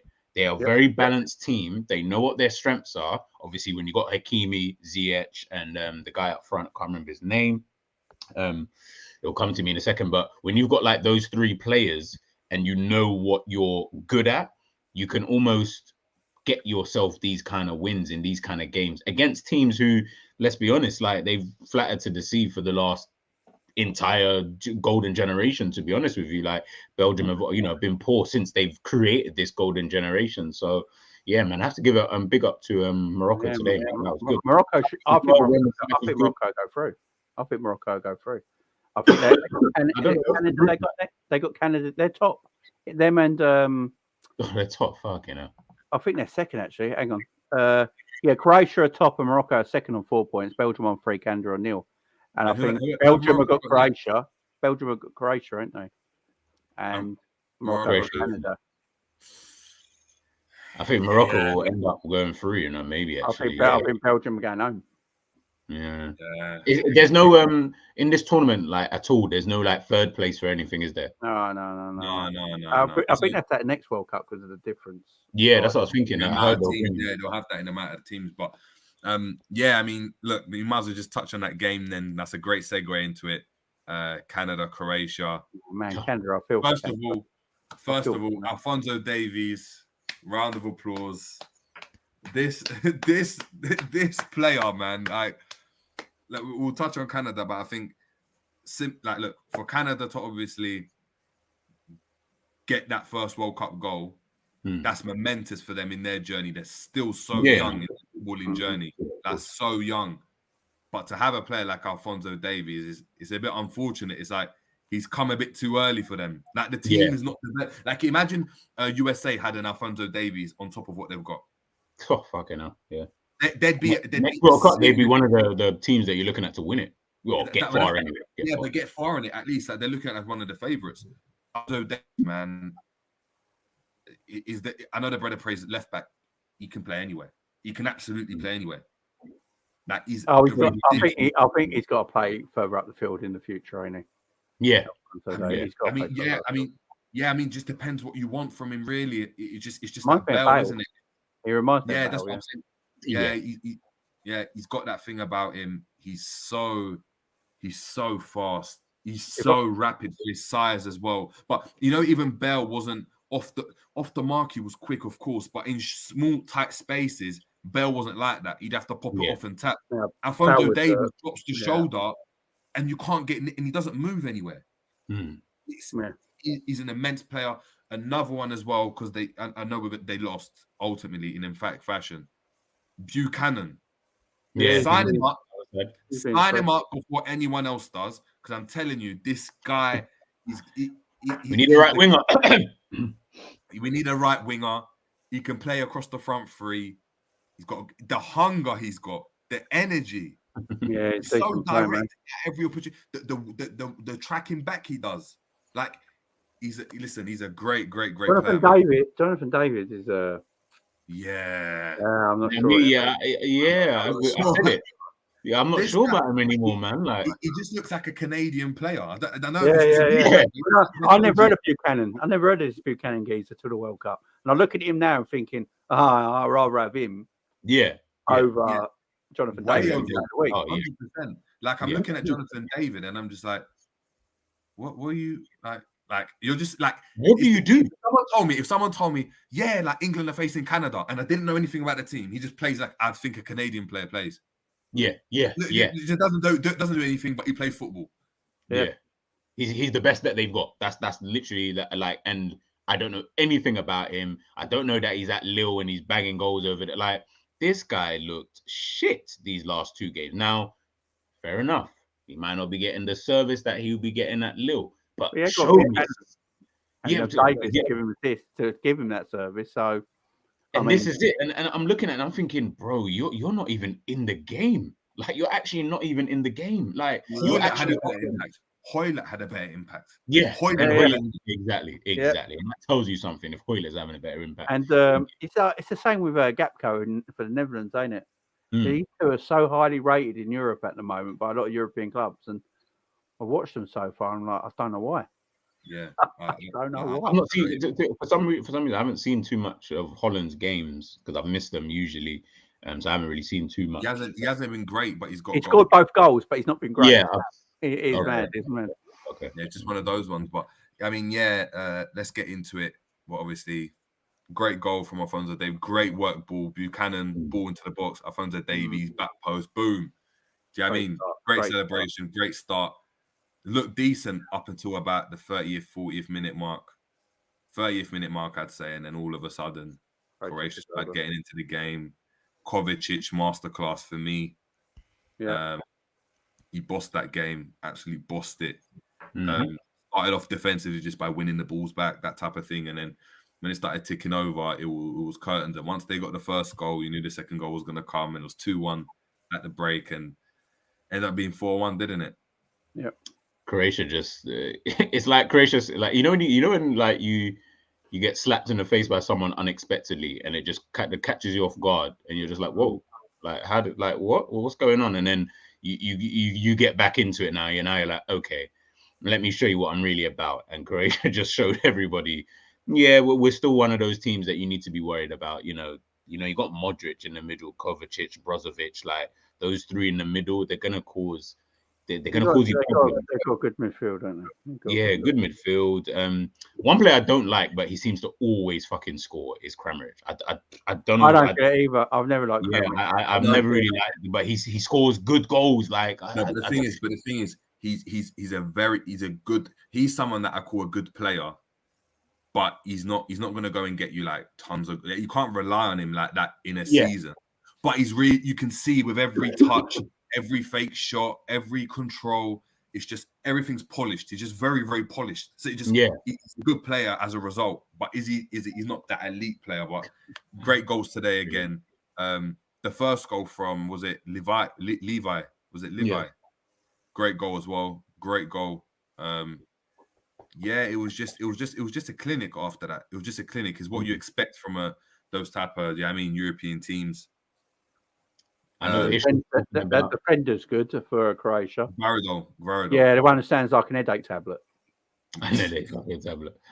Now you just said that. Now I'm thinking comparison mode Varadol. Do you know what I mean? But yeah, he was decent, man. But he's only 19, isn't he? Yeah, 18, 19. He's the youngest player to play for Croatia, and look at him. He's a specimen. Yeah, specimen. Oh, this guy look like a. Hold on. I need to get a picture of this brother. He's been Eastern Europe, man. Eastern Europe. Yeah, well. I don't mess about, Yeah, guys out here fighting bears and that. Like they get the bear fights out. They get the steroids in their arms when they're sick. They don't mess about. These guys are. I'm talking about myself there, So like. Nah, he's What do we do? We feed our pot noodles and inhalers. It's that new, as Jerry said, it's that noodle and crisp diet, isn't it? That way. That we're giving these players I'm not even gonna name his name, but yeah. When it comes to Gvardiol, though, he's someone. When I did that video and I was looking at like centre backs that Liverpool might just look at who can play on the left hand side. He was one of them alongside Bastoni and Pau Torres. But I think they're all looking at a PSV centre back, but I can't remember his name right now. PSV. I don't know. It's a PSV centre back they're looking at apparently.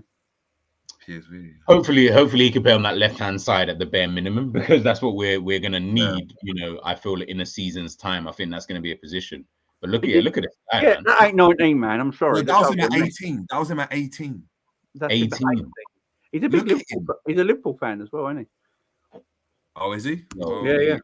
He's someone we need to potentially. I mean, I know Chelsea were looking at him as well, and I feel like he's one of those players that he comes into a league like the Premier League. I'm not saying he's going to come in here and light it up or anything like that, but I feel like he'd get accustomed to the intensity and the strength of players come over. Yeah, but like with some players, like we looked at your Minaminos and other players like that, and the first thing we say is you can play, but your size, you're so small, you're just getting bounced off the ball left, right, and center. Obviously, he's a centre back, so I do expect him to be a Well, bit. Kanata can play because he's massive. Yeah, exactly. Yeah, Exactly. yeah. Kanate came here. If Kanate was a lightweight, there's no way he's the Kanate that we've seen Rooney, playing Milner, Champions all League. those players, they're just solid. They're just Exactly. Yeah, solid. Rooney at 16 looked 28, didn't he? Exactly.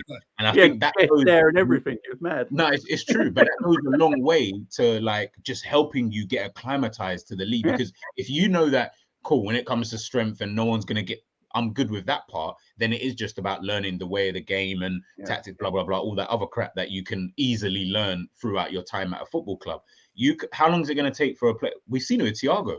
If you look at Thiago when he first joined Liverpool to what he looks like now, he's put on weight, he's put on size. He had to because he knew, I can't come here and be the skinny, Spanish.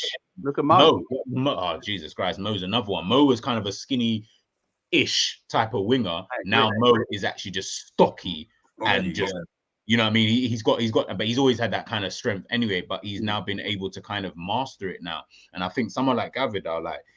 I would love to see him here in the Premier League just to see what he could kind of do. I think you will do. Yeah, 100%. There, or he's gonna go to one of the Spanish teams and just boss it over there. Like you just. Yeah, I hope he doesn't, man. I kind of want to see him. You could see him at Atletico Madrid, couldn't you? Yes, that's a team. Yeah. Got a lot of links there. You could 100%. But team was good. Just a real good performance. Croatia now, as we spoke about, just top in the group now, and they're looking. I mean, after a shaky start, looking like you know what, they're going to go on and top the group, which we did expect from them. They're just a solid international team. Do you know what I mean? And we can never look past them. Do you know what I mean? They're what Euro finalists, was it, or was it World Cup finalists? World Cup finalists against France. This is Modric's 5th World Cup, I think. No, not He's the first man he's the first man in history to play in 3 different decades. Yeah, 3 World Cups, sorry, in 3 different decades. That is 2000s, 2010s, and 20s. And 20. Exactly. This guy is fucking crazy. Hang on, sorry, CR7's done the same thing. Yeah, CR7's done the same thing. He's another one as well. Sorry, they're the same age for Croatia. What did Messi do then? Did Messi play in the early 2000s? No. Do you know that his first World Cup, he was always on the bench and then got brought off? Yeah, never got brought on. He done an R9 in 94. He done an R9 in 94 where he just sat and watched. Imagine that. Him sitting on a bench. Yeah, you see this kid, he's not going to play this World Cup, but be warned. Like what? Like, bring him on. That's like when they did it. I'm sorry to go off topic, but when I was watching the R9 documentary and they did that, like when they did that to him, and I was like, are you guys serious? Like, you didn't want to bring him on, like not even just one game to just like play a little bit. Like, they warned the world, though. They warned the world. Earn it, bro. You got to earn it. Do you know what I mean? I hear that. You can't all be Theo Walcott and just, Theo Walcott didn't make it on, did he? No, he didn't actually. No. So he's another one. I got warned. Yeah, but we're warned about Theo, and it's not quite the same, is it? But yeah, last game, obviously, big shock, probably along maybe with the Belgian result. Biggest shock of the day. Costa Rica. Worst team in the tournament. No one expected it. Boom. 83rd minute. They score. Japan now. We're looking comfy in their group. It was looking like, you know what, they'll get the 3 points and it's going to be it's a wrap. It'll be over for Germany, yeah. Now they could be dumped out. They've got Spain next. I'm not overly impressed with Spain. I know they've won 7-0 and 1-1 and drew 1-1, but I'm still not overly impressed with them. I hear you. I'm not. The second game, it's like Liverpool beating Bournemouth 9-0. Yeah, it looked good. Yeah, and then do you know what I mean?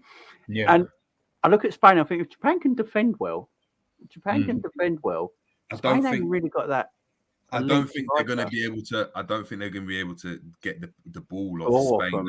They're too good. Germany are so solid, and then obviously going forward, they've got so much quality that it's a bit of a different game. Going forward, when you think about Germany in the midfield and the forward lines, is where they're actually strongest. Defensively, they're not that great. Japan, though, it's more of a unit thing, and I just don't see how can they get the ball off of Spain? Can they keep the ball off of Spain as well? Because Spain might have play counter-attacking football. Maybe that's how they have to play against Spain. Yeah, it's going to have to be like that. And Yeah, it's look. Gary Richards, big up to Gary Richards. He's saying, look, Costa Rica played a smart game, and they did. They were much more solid. It was a better start, and you just can't take anything for granted in this World Cup, G man. I was gonna say, like, what I'm seeing from this World Cup, and now we're finally in, like, people are playing their second games now, so we're seeing a bit more from certain teams in terms of, how they are, and what Jamie just said there about Spain and stuff like that. Like, I agree that the only teams really that have probably impressed me is probably France, and that's about it, because they played 2 games and won them quite convincingly. But when you look at these teams now, they're all picking their games. It just seems like they've all picked their games. Now, some have got shock results in Saudi Arabia, obviously, Japan beating thing. You're getting your shock results every now and again. But I feel like that's just more down to the favourites underestimating the game in itself. And then the other team then just being able to work it out the next game, yeah. They work it out, yeah. So then it's almost like Costa Rica, it was a massive scoreline. If they had lost 3-0, for example, they probably would have said, cool, we'll take that. We'll move on to the next game. We probably look at this game and think we can get a result here. And that's what it's looking like in these groups, is that teams are just picking and choose. No, I guess you have to. It's a 3-game tournament, at most, or at least. So you're trying to pick and choose where you can guarantee a win, if you could guarantee one. Costa Rica, as Guy Richards said, they played a smart game, man. And it was almost like they were waiting for that moment. And they knew when it comes, as long as we take it, we win the game. And inevitably, that's what happened. Because I agree, I don't think Japan are going to be able to really. I don't see them beating Spain. I feel like Spain will probably get that victory that they probably would definitely want in that final game. Costa Rica, boy, you never know. You never ever know in this World Cup, man. They might just sit back and just think, no, we can hold it off for a bit. They're not Spain. They're not going to pass us off the park as such. So. You know what I mean? Let's see what can happen. So Germany almost play an English style of football in a way. As close to, I think they're like the closest team in Europe that play an English kind of way. Even in their domestic league, the German league is almost very English-like in their league. Mm. And I think internationally wise, I think the Germans play quite an English way of playing sometimes. So, Costa Rica against Germany, Costa Rica might just sit back, be patient, try and play on the counter attack like they did today, and let Germans have the ball. Yeah, you don't want to go toe to toe with them, obviously. So, Germany, Germany go through the pressure, man, because no one expects Costa Rica to go through. So, Germany are going to feel so much pressure in that game. It's a must win. It's a must win. Because you never know. Japan, Spain could just. I think Spain could go off through almost anyway. I think 4 points. They just need a draw. Yeah. So, they get a draw there through anyway. So, they could just coast. Anything can happen. Anything can happen. Though. Like I'm not right. Like I said, my whole predictions are done and dusted now. Mine are through the roof. It just doesn't matter. Yeah, I've stopped this whole. Oh no, I think that nope. I don't care anymore. I'm just waiting. Let's get to the round of 16, and maybe I might be able to judge it a bit better from then, or quarterfinals maybe. But at this moment in time, I think every team in the World Cup who can still get through, they're all looking at it and thinking, we can make it through to the next round. Then once you make it through, it's just one game. One game. And your next, and then the next one, and then the next one. And remember, one game, we extra time. So certain teams might just think, fuck it, we'll just defend for the 90 minutes and just take it to extra time and take our chances in that. Or go penalties. We'll go penalties, yeah. We'll go penalties, 50-50. We'll work on penalties for the whole week, and we're good to go. It's gonna be a the Brazil-Switzerland game's gonna be interesting tomorrow. Yes. I think that's gonna be interesting. I think that'll be out as well. I do think. No Neymar. Yeah, I do think we're gonna see. I think Brazil come out. I think they, along with France, are going to come out of this group comfortably. They don't. They might not necessarily wing it. Reason being is it's the depth of the bench that Brazil have so far. Yeah. It's, even when something's not going wrong, we're talking about Martinelli, Gabriel Jesus, Anthony, Rodrigo, Bruno Guimaraes. That hasn't even. We forgot about him. Paqueta. Like, there's so many players. It's just you're overwhelmed. It's just like that's the problem with Fabinho. Hey, don't forget Fabinho. Fabinho, get out of there, man. he's the emergency player for morale. You know, like if Casemiro gets injured, he's gonna slot in. Do you know what I mean? Are you telling me Fabinho is Adrian for Liverpool? It's just morale. He's there for vibes, yeah, but I don't know if he's got the same vibes. Do you know what I mean? The vibes Brazil come out there with the maracas and stuff. Do you know what I mean? Fabinho's just at the back, just dragging the bibs and like the cones and that. Yeah. Just got him over his shoulder. Come on, boy. Yeah, right behind him. Like, wait, getting locked in the coach, innit? Do you know what I mean? Like, I've never seen. You know how in the mud you've got to be if you're the one carrying the bibs. Oh my days, yo. Those guys think I feel sorry for you, man. I don't know Yeah, any DM. I don't know any DM in the history of the world that I've tried to think about it. That's gone from being the best in the world to being an Uber driver in my eyes. An Uber driver, you know, an Uber driver. Do you know what I mean? Just you want some chicken, lad? Like that's the biggest thing at the moment. That's it. It's just crazy. It's crazy. Do you know what I mean? It's crazy. Yeah, big up to Klopp Talk TV saying big up the boys. I hope we're doing okay. Yes, we are. Big up to yourself. We've got Gary just saying Dani Alves as a cam. You just never know what's going to happen. You just never know what's going to happen. It's going to be interesting. Before obviously we head out, guys, the poll is out as always. So let us know who you think the players of the day are. So just to remind people, the match of the days that we're given, or let us know if you don't agree with them today. It's Kaisha Fuller from Costa Rica. We got Hakim Ziyech from Morocco, Andre Kramaric from Croatia, and Musiala for Germany. Those are the man of the matches today. So I'm going to start with Jamie. Who's your player of the day? And then obviously mention as well. Kramaric.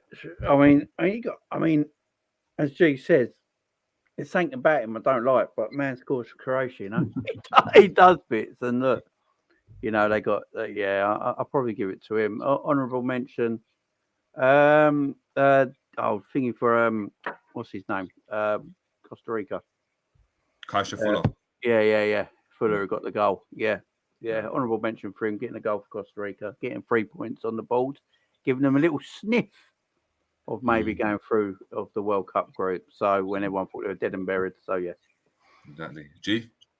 I'll go with Ziyech. I think he put in a really good performance today. He was integral to their team, getting that 2-0 victory, to be honest with you. Honourable mention, Kramaric. I'll give it to him. He did get the 2 goals. Can't fault him for that. He did his job. So, you know. But it's just something about him, man. I don't know what it is, man. It's just something about him. I agree. I'm with you. Like weird stuff. Well, who did he play for? Leicester, innit? Leicester. But he never really played, though, innit? He never played. No. Never played. Oh, they were playing like Slimani and all these. Oh, Jesus. Leicester. You remember him? At the time, they had Slimani. They had Osaka. Not Osaka. What was his name? The Asian. Osaka. Yeah, it is Osaka. Yeah, it is Osaka. I forget. He was actually all right, though. He was all right. Yeah, Osaka and Vardy in it. So it was just. He was never. I mean, second Premier League medal, to be fair to him. Yeah. I mean, They had the other one as well. What was the other striker's name? He was like Haitian or like from Honduras. I can't remember, you know. Oh my God. They sure had some weird strikers. Got one there in Paston Dagger. Yeah, I'm trying to think now who that striker could have been. I need to get this name up because it's gonna. Uloa. Yeah, oh my God! Ujoa. That was it. Ujoa. That's it. It wasn't Osaki. It was Okazaki. Okazaki and Ujoa. That's it. Okazaki and Ujoa. You guys are goats. Hey, Kevin. Yeah, you remember that, boy? Jesus. But yeah, Ujoa. That's the one they had. So they had like loads of players. Like it was just I mean, but he used to bang goals to them in the championship. I remember watching him in their run. Yeah, he did. He used to score like a few goals. Do you remember when they had Roberto Mancini? What? When Leicester had Roberto Mancini years back. When? Before he retired. Mancini. You know what, slightly. Were they still wearing walkers? Yeah. Yeah. I do remember then. Yeah, I do remember. Yeah. This is when Mancini was at like the back end of. Yeah. You know what? When you said Mancini, I was thinking about him as a manager. That's what I think. No, they never had. I was thinking you meant Ranieri. That's what I thought you meant. Yeah. I remember they had Peterson. Do you remember? that manager that strangled Fum on the side of the pitch? Who was it? Yeah. Who did he strangle? It was that some like Bournemouth player or something. I can't remember that. I do remember it though. Don't you remember? Who's Peterson? Or Nigel Pearson? Nigel Pearson. Yeah. That's it. Not Peterson. Nigel Pearson. And then he had a guy, and then he had that massive tirade, didn't he, in his interview after the game? Yeah. Did you remember him just with his hands around his neck, just pressing on his? Slightly. Then, my head. Didn't he call them all ostriches or something like that? Yeah. Apparently, yeah. Now he wonders why he's not in the Premier League. Man. They regard him for winning the Premier League, do you know? Do they? Yeah, because he won. Did he win 8 in a row, getting him out of relegation zone the season before or something? Yeah. And they went on that good form. He left at the end of the season. Ranieri came in and they carried the form on. Yeah, they changed the way they played, but still the form was there. You're right. Yeah. You're right. My player of the day. I'm gonna go Hakim Ziyech as well. Yeah, great. I think Hakim Ziyech was I think for Morocco to get that win as well, that performance was just really, really good. Really, really good. The second goal as well. What he did, clutch. You're talking about a clutch moment. The step over inside the box, the shift, and then the pass on the money for the number 11 to score. Great goal. My player of the day, I'm going to Alphonso Davies. I've been so impressed with him. Like when you're talking about a fullback, I don't know if there's a better fullback than him at the moment out there. Like, I actually don't know. That can do everything. I don't know if he's a fullback though. That's my thing. No. But he's playing there, and as a fullback, he's defensively solid as well. So it's just I don't know anyone else that can do what he can do that offers that on the pitch. Like you need a goal when he can get you a goal. You need assist to get you an assist. You need him to carry the ball. He can carry the ball. I don't know what else he does. No, he's a quality. He's so good. I think when he leaves, because he's at Bayern Munich still at the moment, isn't he? Yeah. But I think if he ever left Bayern Munich and his next club, I think he plays left wing. I don't think they buy him. Yeah, left back. I wouldn't be surprised. He's so really good. good. For him as well, like to get Canada's first ever goal in a major tournament as well. Of all the people, it was more fit. He's supposed to score, isn't he?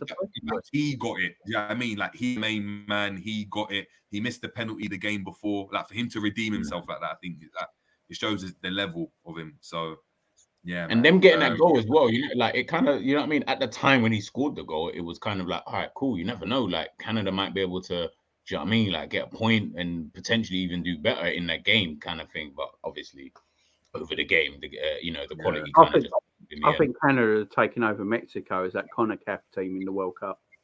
Yeah. I can see that. Yeah. It's always been Mexico for every World Cup, ain't it? But I'm looking at it now and I think there's more coming through at Canada than there is Mexico right now. And they shot and buried, man. Do you know what I mean? When you're relying on Jimenez, do you know what I mean? And just what's his name? Chucky Lozano, he's your main guy back in the day. Okay. It's true. Players, so goal of the day, people. Morocco's second goal. No, first goal. Free kick. Yeah, the free kick. Like, you know why? Bro, they done it once, you didn't learn the lesson. You done it again, and you're still not learning the lesson. You deserve to be dubbed. You Qatar, why you chose today to be shit, and you couldn't be this shit against us in the Champions League final, I don't know. But yeah, that for me was probably the massive mistake. But I did like their second goal was very good though. The way he finished that into the roof of the net, that was a very, very good goal. That's what I'm saying. The second goal was so good. It's just the ball over the top, the great flick on Ziyech making a run. Do you know what I mean? Giving it, getting it back, and then doing the step over, beating the man, and then finding it. That pass was on the money. It's easy we've seen it so many times in the World Cup now. Someone gets past their man. Even Sane today, he gets past the keeper, plays it in, and it gets intercepted, or it just hasn't got enough pace. That was right on the money for him to hit it first time. He didn't have to take a touch. Do you know what I mean? Like, it was just the finish though. The finish though was so good. Like, Qatar's not a small keeper. Like he's not like he's tiny. He's massive. Like near post. Near post. He couldn't get there. So I'll give it first. Just. I think the second goal is my favourite one today from Morocco. But I will go with the free kick because it was a good free kick. But my God, that is an error from a keeper, man. Yeah. That was. His positioning weren't even good. before the free kick came in. I don't know where he was standing. Courtois, don't give me this Courtois over Alisson bollocks. Yeah, Courtois. Yeah, fuck you. Yeah. Talking about Alisson, he might not play tomorrow, by the way. What? Alisson? Brazil got apparently a few players that got a virus. They might not make tomorrow's game. A virus? And Alisson's one of them, apparently. Well, I mean, they've got a great great deputy. To be fair, like Edison's a great midfielder. Like that's just do you know what I mean? Like I don't think he's a good goalkeeper, but there you go. He's good as if let's put it this way. If you got an Alisson in goal and an Edison as a backup, you're not going to get better as any number 2. No. I think Edison is Nick Pope with technical ability with his feet. That's what I think. I'd arguably even say Nick Pope's probably a better goal. Yeah. In terms of shot, but what Edison offers you, I would. Great number 1 and 2, though, ain't it? That's just ridiculous. Yeah. That's it's not fair. No, it is. Yeah, it's just ridiculous. I think Richarlison's ill as well. I think there's a few. What virus is this? What is it, like a virus they caught out there? Yeah, just a stomach bug or something like that. Someone's poisoned their food. I think Ali's baptising them all, so they're probably all right. Well, see that holy water. You gotta be careful with that, mate. Kevin saying Fabinho got his hands full tomorrow and then nursing players. He's there with his syringe and a cowboy in his syringe. Well, Fabinho's the one who made them all sick and get a game. Yeah, for real. Fabinho said, I'm leaving with at least one game. He's got a cowpole syringe and he's just like nursing Richarlison. Open your wide, do you know what I mean? Just square. All right, take it. Oh, man. I didn't even know that. And then team of the day as well. So, I'm giving it Costa Rica personally. I think Costa Rica were dead and buried. No one expected anything from them. They managed to go and get the result, and it gives them a chance of actually coming out the group now. Like it actually does. The way the days worked out, it's worked really well. And look, we were calling them the worst team in World Cup history. Do you know what I mean? It was that bad. It's not looking like that at the moment. If they come out of this group, then anything can happen right now in this World Cup. Do you know what I mean? Here you go. I just got that Brazil sickness bug. So apparently Anthony, Lucas Paqueta and Alisson, they're the ones. So Bruno Guimaraes, Rodrigo. Yeah, it's not fair, is it? It's not fair. I mean, those are the changes. They probably were just using it as an excuse just so they don't need to play or some shit. Yeah, that's this is a rest. The team of the I'll give it. I'll echo what Jerry said. Yeah, I think Costa Rica, because I was calling them. I was like, yo, this team is absolutely dog shit. Like, how are you going to lose 7-0 in your first game in the World Cup? But for you to come back, and it must have been hard for them as well. Like, let's be honest, you lose 7-0 in front of the whole world. No one's giving you a hope in hell. I don't care what belief you think you have. There's no way you walked into that game and thought, yeah, man, we're going to try and, do this, that, and everything. You're probably just heading into the game and just thinking to yourself, performance-wise, let's just make sure that is 10 times better than what it was in that first game. If we win, great, kind of thing. But you ended up getting the win. So, yeah, I echo that. I'll give them the team of the day. I'm going to go Morocco. I feel Morocco will get through their next game to go through, and they could be the only African nation in the last 16. So that's true. Yeah, with Senegal, AFCON champs might struggle, beat Ecuador. So yeah, I think that's gonna be a good game. Fucking off. Yeah, I'm gonna go. But Costa Rica, for Central America, them and Mexico, both shit. But Costa Rica getting the win, big up to them. But yeah, I'm just going to go Morocco because I was impressed by them. Yeah, I've been impressed by the balance in their team there. But you all want to play them. They've got techie players in certain areas, and they're from 1 to 11. They're very compact. Do you know who's really good as well that I didn't even mention before? I think he deserves a mention as well. Aguirre, the centre back, plays for very good. Very good, very, very solid, comfortable on the ball. I think it just deserves a shout out. But guys, let us know as well who your player of the day is, what goal of the day, who you think scored goal of the day, and then your team of the day as well. Let us know in the comments, let us know in the chat as well. Yeah, it's been another World Cup show. It's been amazing, people. It's been amazing as always. Big up to everyone that smashed the like. Make sure, obviously, you're sharing. Make sure you're subscribing as well. We'll be back here tomorrow. Got some interesting games tomorrow. We've got Switzerland, Brazil, It's gonna be good. I'm watching that. Ghana, Korea, Portugal, Uruguay. Do you know what I mean? So Darwin versus R7. I can't wait. Exactly. Hey, that's gonna be interesting. It's gonna be very, very interesting. So make sure you're here with us, people. Big up to RJ as always, saying please smash a like. That's it. We're on the road to 1K, so please make sure you're subscribing if you like the content. It's been myself. It's been actually before we head out. Sorry, Jamie. Any watch-alongs tomorrow? Yeah. So I'm doing the Brazil-Switzerland game. So I'm only doing one game a night at the moment because Penny's back home, so spend more time. So I'm only doing one game, picking what ones I think is going to be the more interesting game to watch. So, yeah, because I don't want to sit there for 2 hours bored out my ass on live. You know what I mean? So I've got to pick the right game. We've got to pick the right game. Some of the games have been so boring. I mean, big up to anyone who did Ecuador and Qatar. I mean, I mean, like anyone who did that game, big up to you. But no, yeah. So Brazil versus Switzerland tomorrow I'll be doing. And then I'll be on here 9 o'clock. There we go. G, let the people know where to find GTV. Obviously, they already know. Put it in the comments in the description. But the video's out today, so just let the people know about the video that's just dropped.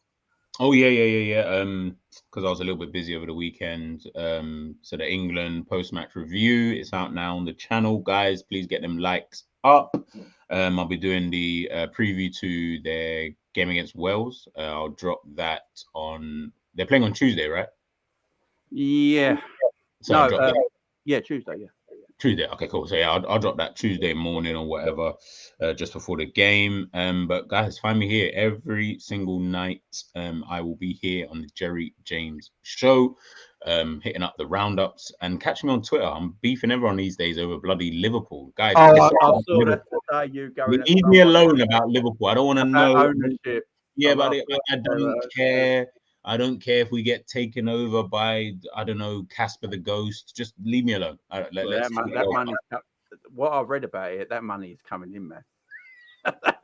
If it comes in, I don't care where it's from. And I don't give a monkey's where it's from. It could be from the guy who's, I'm not even going to say it. Whatever. You know when they get cancelled, but whatever it is. I'm looking at the football. I just want the football to do well. Exactly. But yeah, guys, it's been the World Cup show. It's been myself, Jamie, and G, and we're out, people. Boom.